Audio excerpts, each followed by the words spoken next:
If you don't know where to start with Latvia's NIS2 laws and regulations, then this video is for you. So I'll show you which laws and regulations did Latvia publish related to NIS2 for cybersecurity critical infrastructure. Then I'll share the screen with you and show you what are the main requirements in those laws and regulations. And then I'll also show you how to write a couple of documents that you need to actually comply with those laws and regulations. So after you watch this video, you'll have a clear idea what the requirements are and what steps you need to take to actually become compliant with these laws and regulations. Okay, as part of this NIS2 transposition, Latvia has actually published two main documents.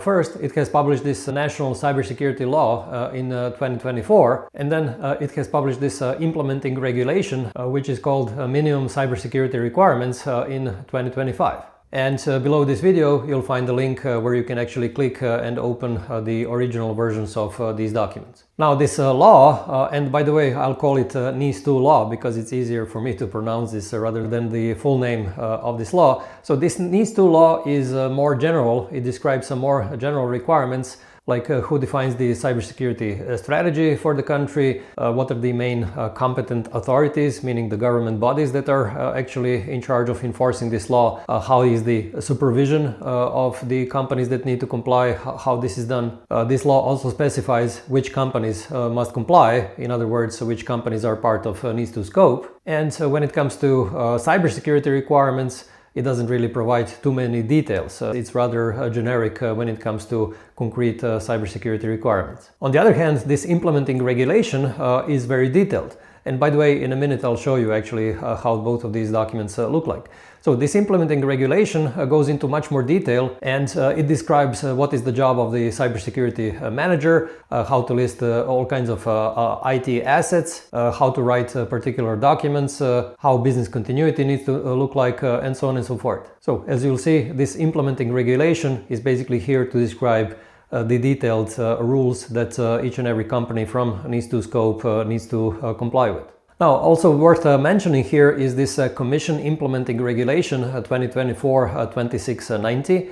So this CIR, Commission Implementing Regulation, was published by the European Union, and it describes very detailed security rules that digital critical infrastructure companies need to comply with. Now, why is this important for Latvia? Because this CIR is valid in all the 27 European countries, including Latvia, but you have to be careful because it's not valid for all the companies that fall into the NIS2 scope. It's only valid for 3 sectors that are specific for digital companies. In other words, if your company is a digital company and it is classified as a critical infrastructure company under the NIS2 law, then it needs to comply with both this CIR, but also with NIS2 law and this implementing regulation. Whereas if your company does belong into this NIS2 scope, but it belongs to these other 15 sectors, then your company would need to comply only with NIS2 law and with implementing regulation, but not with the CIR. And below this video you'll also find a link to an article which explains into more detail what this Commission Implementing Regulation is. Okay, let me now show you a couple of key requirements from this NIS2 law and from implementing regulation. Okay, I'm showing you now this NIS2 law, the original text here in Latvian on the left hand side, and on the right hand side is the automatic translation of this law into English. It's automatic, but it's pretty good. It's actually a pretty good translation. Anyway, when I scroll down you will see that there are several definitions here, but let's skip now to this definition of which companies need to comply. As you can see here, you have actually the specification of which type of companies need to comply with the law, and also to which companies it does not apply, and so on. Let's skip further to these authorities. So as you can see here, this National Cybersecurity Center is specified, also what are its tasks, and then also some other basically specifications for these government bodies that are in charge of enforcing this law. There is also this definition of what this National Cybersecurity Strategy needs to do, and then you have also a further specification of what are essential and important entities. And here you can actually see that they are specified like this, but it's I would say not very easy to understand. It's much easier if you actually look at this specification in the NIS2 directive itself. So I'll switch briefly now to the NIS2 directive, and here you actually have these sectors listed like this. And when you read the text of NIS2 directive and NIS2 law, they're the same, only these sectors are displayed differently. So you can see here the energy sector with all the subsectors, then transportation sector, banking, financial market infrastructures, health, drinking water, wastewater, digital infrastructure. By the way, this is one of the three sectors for these digital companies that also have to comply with this CIR. Then ICT service management. This is the second of these three digital companies. Then you have public administration space, and then you have this second part with postal and courier services, waste management, manufacture, production and processing of food, manufacturing, digital providers. This is, by the way, the third one of these digital, and then finally research. So when we go back to this overview of the NIS2 law, you can actually see the same items here, just listed in a different way. Okay, then let's move on to this definitions for cybersecurity manager. So basically here the law specifies what the cybersecurity needs to do and basically who it can be. And by the way, you'll notice on the right hand side in this English version that we marked these definitions in red. Now this means that actually this is something that is unique for Latvia, that does not exist in NIS2 directive, that does not exist in CIR. So this is something that is really unique for Latvia. Then let's take a look at these cybersecurity requirements. So here you can see some very generic cybersecurity requirements, nothing very much detailed, and this is why there is this implementing regulation that I'll show you in a minute, which is much more detailed. Okay, let's take a look at cyber incidents. So again, here you will see everything that is the same as in NIS2 directive, so nothing new. For vulnerabilities, you will actually see some new things that are not specified in NIS2 directive nor in CIR. Also here, vulnerability management, this kind of things. And then there are several specifications around how the supervision is actually being performed. There is also this requirement to do this self-assessment report. So basically this is a kind of an internal audit. And finally you see the fines. Again, these fines are more or less similar to what NIS2 directive prescribes. Okay, now let's switch to this implementing regulation. So as you can see, it's called Minimum Cybersecurity Requirements. And yeah, I'll browse through it. You'll see it's very detailed. So let me see where actually the fun starts, so to say. So yeah, the third section, Cybersecurity Manager. As you can see, there are many requirements here on what this cybersecurity needs to do and who actually this can be. Then you have this cybersecurity management documentation, what kind of documents you need to have, then where this documentation needs to be kept, the owner, these kind of things. And then what this cybersecurity policy needs to contain, what this list of ICT systems and assets needs to have. Again, this is also this classification. And also there is this annex which actually shows in more detail how this classification needs to be done. I'll show you also that part. Yeah, and then I'll browse through just for you to get a feeling. So basically cyber risk management and business continuity plan.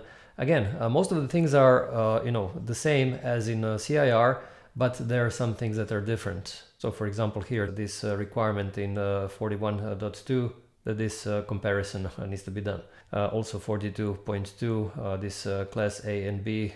So again, these are the things that are different when it comes to CIR, but I would say majority, something like 70% is the same as in CIR.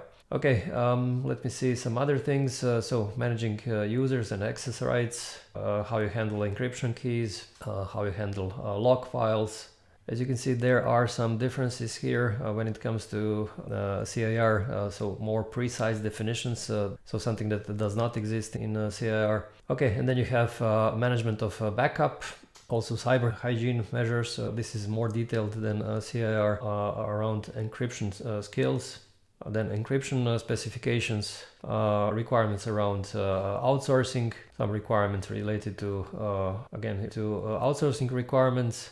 Okay, I'll just browse through cyber incident management. I'll just browse through a little bit faster. So a little bit more description of how the self-assessment report needs to be performed and so on. Okay, and now come these annexes. There are lots of them, but let me just show one annex which is important here, and this is this methodology for determining confidentiality, integrity, and availability security classes. And basically this is something that needs to be done, and again this is something that does not exist in CIR. And what is also here, you have basically a checklist. This is called this self-assessment report form. So basically this is a checklist of all the items that you need to check as part of this internal audit. It's quite lengthy, so when you scroll down, basically this goes all the way to the end of this document. Okay, and let me now show you how to write documents for all these requirements, but also how to reduce the effort needed for your compliance.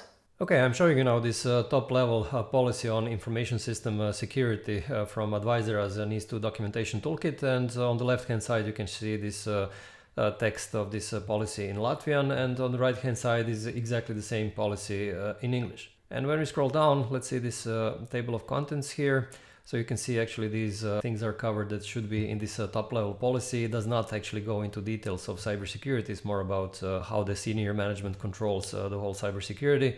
So let's see what are the reference documents here. So as you can see, there are references to this cybersecurity law, also for this implementing regulation for NIS2 directive, also this CIR 2690. Also, what I did not mention are these NISA technical implementation guidance. This is something also that is related to CIR. And here is also this ISO 27001 standard. And I'll explain actually why all of these references are important in a minute, but let me actually scroll down and show you just some details here.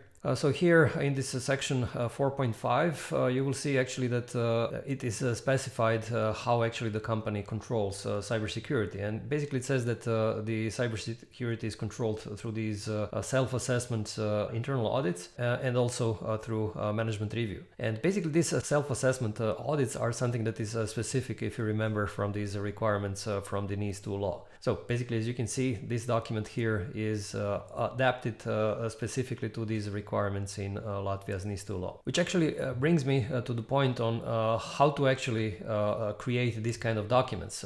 What is the, let's say, best method actually to write these documents? And when we created these toolkits and documents in Advisera, basically we have this three-step process. So first, we actually use the best practices from ISO 27001 and some other ISO standards, and this is how we, let's say, develop the first version of the document. And then after that, we actually, so to say, upgraded to the requirements that are on the European level. And this is mainly NIS2 directive, and then of course CIR 2690, and also this ENISA technical guidance. So we basically make sure that these templates actually cover everything that is required in these European documents. And then as a third step, we actually cover the gaps that are missing for local legislation. So in this case, we actually have gone through all the documents and inserted everything that is required by Latvian's NIS2 law and also by this implementing regulation. Of course, you do not have to follow this methodology. You can use your own method to write these documents, but in our case this has proved to be, let's say, on one hand the quickest way to do it, but also the way that ensures that we actually didn't miss anything from these documents. And of course, if you want to speed the things up, you can use the documents from Advisera's NIS2 toolkit.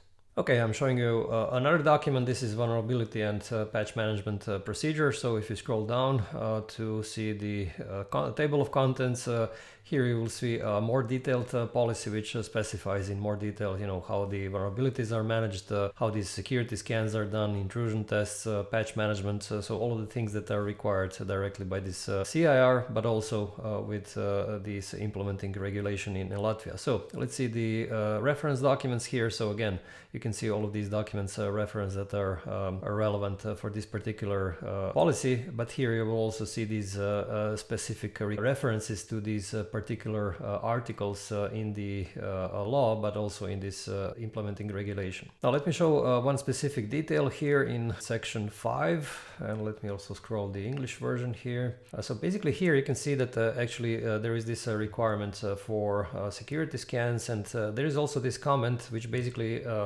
specifies what this National Cybersecurity Center will actually require. And here you can actually see how we adapted this document for these specific requirements and the expectations actually from this government body.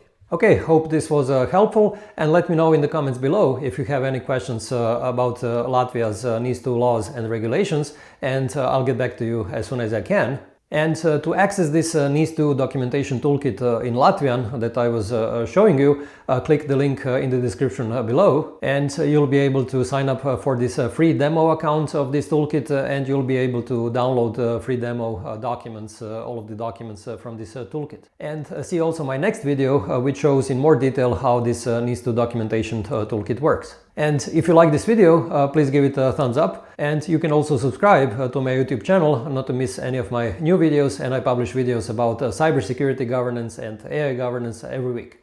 Thanks for watching.